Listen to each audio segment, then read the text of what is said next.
നമുക്കറിയാം, നമ്മൾ ഒരു പാട്ട് കേട്ടിട്ടുണ്ട്, എത്ര വലുതാകാൻ എത്ര ചെറുതാകണമെന്ന്. തിരുവോസ്തിയെക്കുറിച്ചാണ് പറയുന്നത്. ചെറിയ 25 പൈസയുടെയോ 50 പൈസയുടെയോ വട്ടത്തിലുള്ള ഒരു തിരുവോസ്തിയിലേക്ക് ഈശോ സ്വയം ചുരുങ്ങി അത് തൻ്റെ ശരീരരക്തങ്ങളായിട്ട് മാറ്റി നമുക്ക് ഭക്ഷണപാനീയങ്ങളായി തരുന്നുണ്ട്. അപ്പം അത്രയും സ്നേഹം നമ്മളോട് കാണിക്കാൻ വേണ്ട യോഗ്യത ഒന്നും നമുക്കില്ല. എങ്കിലും അത്രയും ചെറുതാകണമെങ്കിൽ ആ ചെറുതാകുന്ന വ്യക്തിയുടെ മനസ്സ് എത്ര വലുതായിരിക്കണം എന്നാണ് ആ പാട്ടെഴുതിയ അച്ഛൻ പറഞ്ഞു വയ്ക്കുക. എനിക്ക് നിങ്ങളോട് അതേ പറയാനുള്ളൂ. നമ്മളൊക്കെ വലിയവരാകുന്നത് ജീവിതത്തിൽ ചെറുതാകുമ്പോഴാണ്. എത്ര ചെറുതാകുന്നോ അതനുസരിച്ച് നമ്മൾ വലിയവരാകും എന്നുള്ളതാണ് പ്രമാണം. അവിടെ നമുക്ക് ഈ സുവിശേഷ വചനങ്ങൾ ധ്യാനിച്ചുകൊണ്ട് നമ്മുടെ കുടുംബത്തിലായാലും സമൂഹത്തിലായാലും നമ്മളെത്ര സ്ഥാനത്തിരിക്കുന്നവരായാലും ചെറിയ മനോഭാവം, ചെറിയവരുടെ മനോഭാവം പുലർത്തി ജീവിക്കാനായിട്ട് ശ്രദ്ധിക്കാം. തീർച്ചയായും ദൈവം നമ്മളെ അനുഗ്രഹിക്കും. അങ്ങനെയുള്ള അനുഗ്രഹത്തിന് വേണ്ടി നമുക്ക് യാചനയോടെ കാത്തിരിക്കാം. ഇപ്പോൾ എൻ്റെ മനസ്സിൽ പെട്ടെന്ന് കടന്നു വന്ന ഒരു ചിന്തയുണ്ട്. ചിന്തയല്ല, ഒരു സംഭവം. 2013 നവംബർ 15 വെള്ളിയാഴ്ചയാണ് ഈശോയുടെ തിരുമുഖം ഇവിടെ തിരുവോസ്തിയിൽ പ്രത്യക്ഷമായതെന്ന് പറഞ്ഞാൽ നിങ്ങൾക്കറിയാം.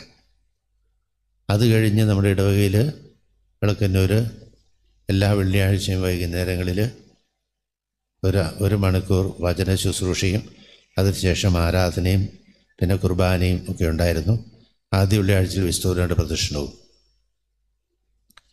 പക്ഷേ നാളുകൾ ചെല്ലുന്തോറും വെള്ളിയാഴ്ചകളിൽ ആൾക്കാരുടെ പങ്കാളിത്തം കുറഞ്ഞപ്പോൾ ഞാനിങ്ങനെ ഒരു ദിവസം പള്ളി മറ്റു നിന്നപ്പോൾ കുറച്ച് അമ്മച്ചിമാർ അതിലേ വന്നപ്പോൾ ഞാൻ അവരോട് വെറുതെ പറഞ്ഞു, ഇത് കർത്താവ് നേരിട്ട് ഇറങ്ങി വന്ന് നമുക്ക് ദർശനം തന്നിട്ടും കർത്താവിനെ വിശ്വസിക്കാനോ ഈ പള്ളിയിൽ വന്ന് കർത്താവിനോട് പ്രാർത്ഥിക്കാനോ നമ്മുടെ ആൾക്കാർക്ക് മടിയാണല്ലോ, അതെന്നാ അങ്ങനെ സംഭവിക്കുന്നു എന്ന് ചോദിച്ചു. അപ്പോൾ അവർ നിന്ന് മറുപടി, വിശ്വാസമൊന്നും ഇല്ലാഞ്ഞിട്ടല്ല അച്ഛാ, വിശ്വാസമൊക്കെ ഉണ്ട്, പക്ഷേ അത് പുറത്ത് പ്രകടിപ്പിക്കാനുള്ള മടി കൊണ്ടോ അല്ലെങ്കിൽ മറ്റുള്ളവർ നമ്മളെക്കുറിച്ച് എന്ത് ചിന്തിക്കുമെന്നുള്ള ഭയം കൊണ്ടോ ഒക്കെ ആൾക്കാർ ഇറങ്ങാതിരിക്കുന്നതാണ്.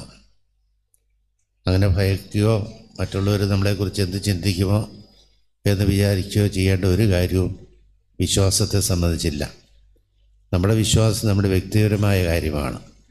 അത് നമുക്ക് എങ്ങനെ വേണേലും പ്രകടിപ്പിക്കാം, എവിടെ വേണേലും പ്രകടിപ്പിക്കാം. അത് ആദ്യം ബോധ്യപ്പെടുത്തേണ്ട കാര്യവുമല്ല. ഇപ്പം ഞാനിത് പറയാനുള്ള കാരണം നമ്മുടെ ചിങ്ങല്ലയിലെ ഇൻസച്ചൻ്റെ അമ്മ ഇവിടെ ഇരിപ്പുണ്ട്, ഇത്താമ എന്ന് പറഞ്ഞൊരു വാചകം എൻ്റെ മനസ്സിലിപ്പോഴും ഉണ്ട്. ഇതൊന്നും സാരമില്ല അച്ഛാ, ഇതൊക്കെ പോയിട്ട് അച്ഛൻ നോക്കിക്കോ,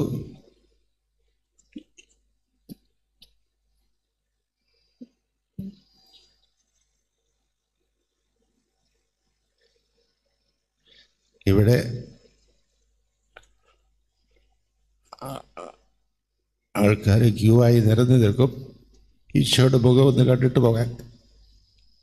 ആ കൂട്ടത്തിൽ അച്ഛന്മാർ ഒത്തിരി ഉണ്ടാവും, സിസ്റ്റേഴ്സ് ഉണ്ടാവും, മെത്രാന്മാരും ഉണ്ടാവുമെന്ന് ചോദിച്ചാൽ തന്നെ അങ്ങനെ എന്ന് ചോദിച്ചപ്പം താമ പറഞ്ഞത് 250 മാർപ്പാപ്പമാർ, 266, പിന്നെ അനേകായിരം കർദിനാളന്മാർ, ലക്ഷക്കണക്കിന് അല്ലെങ്കിൽ 10,000 മെത്രാന്മാർ, ലക്ഷക്കണക്കിന് അച്ഛന്മാർ ഒക്കെ കുർബാന ചൊല്ലിയിട്ടുണ്ട് സഭയുടെ ആരംഭകാലം മുതൽ ഇന്ന് വരെ.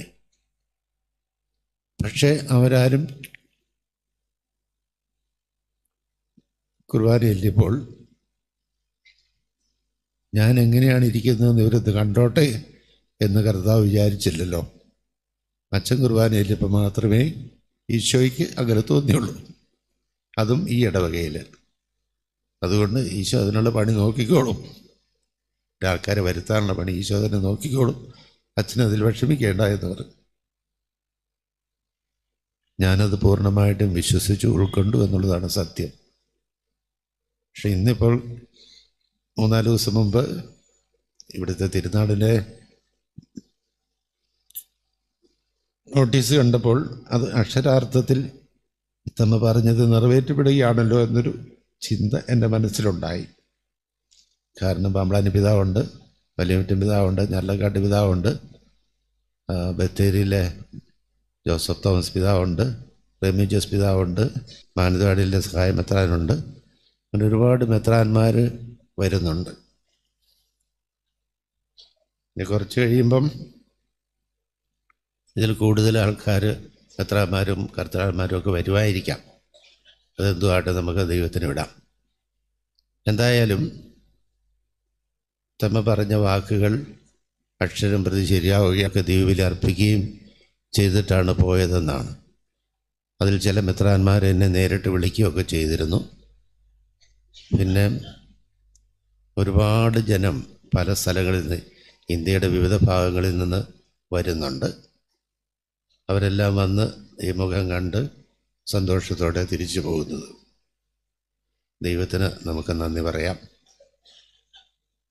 നമ്മുടെ ഈ ഓണം കേറാമൂലയെ ലോകപ്രസിദ്ധമാക്കിയതിന്. ഞാൻ കഴിഞ്ഞ പ്രാവശ്യം വന്നപ്പോൾ പറഞ്ഞല്ലോ, ആരും അറിയാതെ കിടന്ന വിളക്കന്നൂരും ആരും അറിയാതിരുന്ന പതിക്കലച്ചനും കത്തോലിക്ക സഭ ഉള്ളിടത്തോളം കാലം സഭയുടെ ചരിത്രത്തിൽ ഉണ്ടാകും.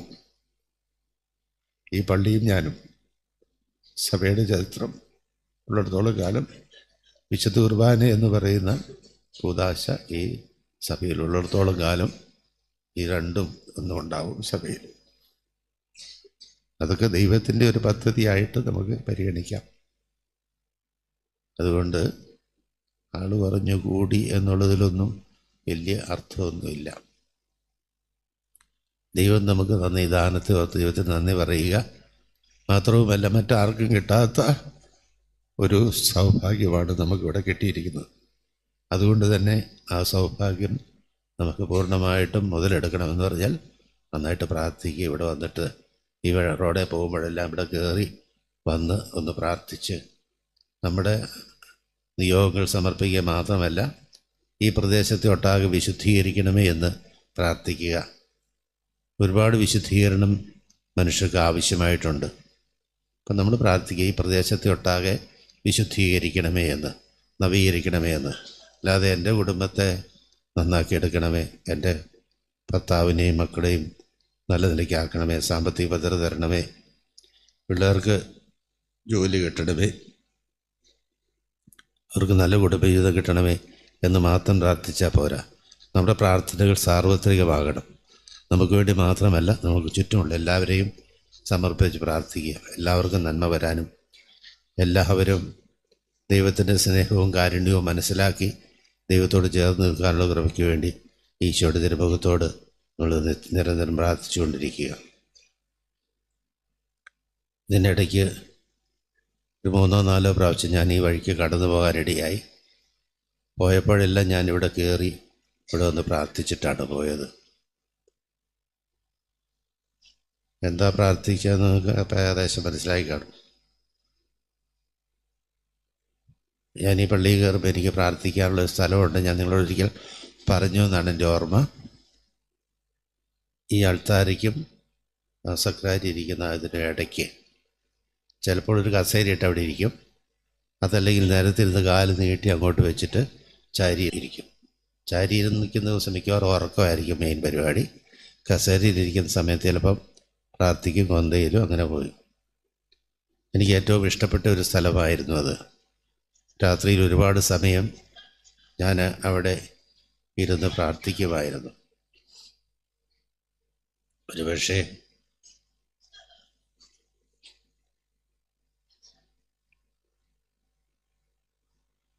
അതിന് ദൈവം എനിക്ക് തന്ന പ്രതിഫലമായിരിക്കാം ഈ തിരുമുഖ ദർശനം എന്ന് ഞാൻ വിശ്വസിക്കുക.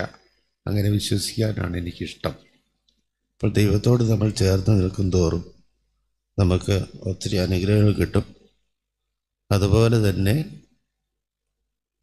കുറേയേറെ സഹനങ്ങളും ഉണ്ടാവും. അതിന് പിന്നിൽ എന്നുള്ളത് നമ്മൾ മനസ്സിലാക്കണം. എന്നോട് ഇപ്പോഴത്തെ എൻ്റെ പുറമെ വിചാരിച്ചും പറഞ്ഞു, തോമസച്ചാണ് പുള്ളിക്കാരനൊരു സ്വഭാവമുണ്ട്, പുള്ളിക്കാരൻ ഇങ്ങനെ ഇടയ്ക്കിടയ്ക്കൊക്കെ ഓരോ ചപ്പടി വിദ്യ കാണിച്ച് നമ്മളെ സന്തോഷിപ്പിക്കും, അത് കഴിച്ചിട്ട് നമുക്കിട്ട് മാന്തിക്കൊണ്ടിരിക്കും. ഇനി അങ്ങനെ സൂചിച്ചിരിക്കട്ടെന്ന് വെച്ചാൽ മാന്തിക്കൊണ്ടിരിക്കും. അച്ഛൻ്റെ രോഗമൊക്കെ അങ്ങനെ ഒന്നായിട്ട് കരുതിയാൽ മതി എന്നാണ് പറഞ്ഞത്. അത് ഞാൻ പൂർണ്ണമായിട്ട് ഉൾക്കൊണ്ടു. ശരിയാണ്, കർത്താവ് ഇടയ്ക്കിടയ്ക്ക് ഇതുപോലുള്ള ചില ചപ്പടി വിദ്യകൾ കാണിക്കും, അത് കഴിഞ്ഞിങ്ങനെ മാന്തിക്കൊണ്ടിരിക്കും. അതുകൊണ്ട് നമ്മുടെ ജീവിതം മുഴുവൻ എന്നും എപ്പോഴും സന്തോഷമായിരിക്കും എന്ന് പ്രതീക്ഷിക്കരുത്. സന്തോഷത്തിൻ്റെ പിന്നാലെ സങ്കടവും ദുഃഖവും എല്ലാം ഉണ്ടാകും. അതെല്ലാം നമ്മൾ മനസ്സിലാക്കി അതെല്ലാം ഉൾക്കൊണ്ടുകൊണ്ട് മുമ്പോട്ട് പോകാനായിട്ട് ശ്രദ്ധിക്കണം എല്ലാവരും. അപ്പോൾ നിങ്ങൾക്കൊരു നല്ല തിരുനാൾ ഞാൻ ആശംസിക്കുന്നു. കർത്താവിൻ്റെ എല്ലാവിധ അനുഗ്രഹങ്ങളും നിങ്ങൾക്കെല്ലാവർക്കും ഉണ്ടായിരിക്കട്ടെ എന്ന് പ്രാർത്ഥിക്കുന്നു. നിങ്ങളെ ഞാൻ അനുഗ്രഹിക്കുന്നു. ഇനി വരും ദിവസങ്ങളിലെല്ലാം ഈ ദേവാലയത്തിൽ വരികയും പ്രാർത്ഥിക്കുകയും നിങ്ങളുടെ സ്വകാര്യ അഹങ്കാരമായ ഈ തിരുമുഖത്തെ നിങ്ങളുടെ ജീവിതത്തിൻ്റെ ഭാഗമായിട്ട് സ്വീകരിക്കുകയും ചെയ്യണം എന്ന് എനിക്കൊരപേക്ഷയുണ്ട്. തീർച്ചയായും നിങ്ങളങ്ങനെ ചെയ്താൽ നിങ്ങളുടെ ജീവിതം ധന്യമാകും. ഇവിടെ നിന്ന് 2-3 വർഷം മുമ്പ് ഈ തിരുവോസ്തി റൂമിലേക്ക് കൊണ്ടുപോകുന്ന അവസരത്തിൽ കൊണ്ടുപോയി കഴിഞ്ഞപ്പോൾ എന്നോട് വേങ്ങക്കുന്നേലച്ഛൻ അന്ന് ഇവിടെ വികാരി അച്ഛൻ എന്നെ വിളിച്ചു, തോമാച്ചൻ ഇത് കൊണ്ടുപോയിട്ട് എറണാകുളത്ത് കൊണ്ടുപോയി ഇൻ്റർനാഷണൽ കൊടുക്കാവോ എന്ന് ചോദിച്ചപ്പോൾ ഞാൻ അദ്ദേഹത്തോട് പറഞ്ഞത്, എനിക്ക് പറ്റില്ല അച്ഛാ, അച്ഛൻ തന്നെ കൊണ്ട് കൊടുക്കാതല്ലേ നല്ലതെന്ന് ചോദിച്ചപ്പോൾ എനിക്കതിന് സാധിക്കുന്നില്ല. ഞങ്ങൾ തമ്മിൽ ചേട്ടനും അനിയനും പോലൊരു ബന്ധമായിപ്പോയി. അതുകൊണ്ട് എനിക്കത് കൊണ്ടു കൊടുക്കുന്ന കാര്യം ചിന്തിക്കാൻ പോലും പറ്റില്ല എന്നാണ് മാത്യുവച്ചനോട് പറഞ്ഞു, കുന്നലച്ചൻ പറഞ്ഞു. അപ്പോൾ നമ്മൾ കർത്താവിനോട് അടുക്കും തോറും അവൻ നമ്മുടെ ആരോഗ്യം ആണെന്ന് നമുക്ക് തോന്നും. ഒരുപക്ഷെ അപ്പനാകാം, ഒരുപക്ഷെ അമ്മയാകാം, അല്ലെങ്കിൽ ജ്യേഷ്ഠ സഹോദരന്മാരോ ഒക്കെ ആയിട്ട് മാറും നമുക്ക് ജീവിതത്തിൽ. അങ്ങനെ മാറുമ്പോഴാണ് നമുക്ക് സ്വതന്ത്രമായിട്ട് അദ്ദേഹത്തോട് എന്തെങ്കിലും സംസാരിക്കാനും പറയാനും ഒക്കെ സാധിക്കുക. ഒരു ദിവസം ഞാനിവിടെ ഉച്ചയ്ക്ക് കയറി വന്നപ്പോൾ ബഹുമാനപ്പെട്ട വികാരിച്ചനൊന്നും ഇവിടെ ഇല്ല, പരവാരാഗത്തച്ഛൻ്റെ കാലത്താണ്. അപ്പം ഞാനിവിടെ നിന്നുകൊണ്ട് അന്ന് അവിടെ ഒരു ഫോട്ടോയാണ് വെച്ചിരിക്കുന്നത്. ഞാൻ പറഞ്ഞു, നീ ഇവിടെ ചിരിച്ചുകൊണ്ട് ഇളിച്ചുകൊണ്ട് ഇവിടെ ഇരുന്നോ, നിനക്കിരിക്കാനുള്ള സൗകര്യമൊക്കെ ഞാൻ ആക്കി തന്നു, ഇവിടെ ഇരുന്ന് നോക്കി എല്ലാവരും കാണുക, വരുന്നവരെല്ലാം ഹല്ലേലൂയ സ്തോത്രം വെക്കുമ്പോൾ നീ ഇവിടെ ഇരുന്ന് ചെണ്ടയും മുട്ടി ഇരുന്ന് സന്തോഷിക്കുക, ഞാൻ കിടന്ന് വലയാമെന്ന്. അപ്പോൾ എനിക്ക് ആ സമയമായപ്പോഴത്തേക്ക് ഇനി രോഗം പിടിച്ചിരുന്നു. അപ്പം ഞാൻ കിടന്ന് വലയുന്ന നീ കാണണ്ട, നീ ഇവിടെ ഇരുന്ന് ആസ്വദിച്ചിരുന്നു, ഹല്ലേലൂയ സ്തോത്രം വെച്ചുകൊണ്ട്. നാനാജാതി മതസ്ഥരായ മനുഷ്യരെത്തുന്നുണ്ട്, പല ദേശക്കാരും പല ഭാഷക്കാരും വരുന്നുണ്ട്, അതൊക്കെ കേട്ട് സൂക്ഷിച്ച് സന്തോഷിച്ച് നീ ഇവിടെ ഇരുന്നോളാൻ പറയും. പേടാ പോടാ നീ എന്നൊക്കെ വിളിക്കാനുള്ളൊരു സ്വാതന്ത്ര്യം എനിക്ക് ഈശോയുമായിട്ടുണ്ട്. അങ്ങനെ ഒരു സ്വാതന്ത്ര്യം നമുക്കുണ്ടാകണം. ആ സ്വാതന്ത്ര്യത്തിലേക്ക് നമുക്കെല്ലാവർക്കും കടന്നു വരാൻ സാധിക്കും. ഈശോയെ നമ്മുടെ സ്വന്തമായിട്ട് പരിഗണിക്കാനുള്ളൊരു മനസ്സ് നമുക്കുണ്ടെങ്കിൽ മതി. അപ്പോൾ തീർച്ചയായും ഈശോ നമ്മുടെ മുമ്പിൽ പല രീതിയിൽ പ്രത്യക്ഷപ്പെടും. ഈ തിരുവോസ്തിയിൽ ഇങ്ങനെ മുഖം കാണിച്ച് പ്രത്യക്ഷപ്പെടണമെന്നൊന്നുമില്ല.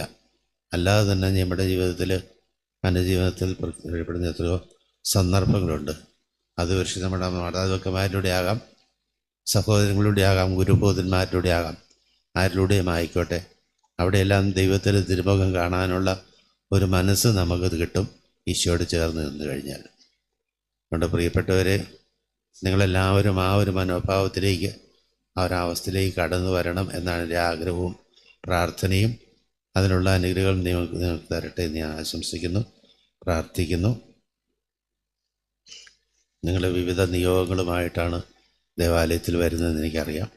ആ നിയോഗങ്ങളെല്ലാം ദൈവം സ്വീകരിച്ച് ദൈവത്തിന് ഇഷ്ടമായ രീതിയിൽ ആ നിയോഗങ്ങളെല്ലാം സാധിച്ചതെന്ന് നിങ്ങളുടെ ജീവിതത്തിൽ ഐശ്വര്യപൂർണ്ണമാക്കട്ടെ.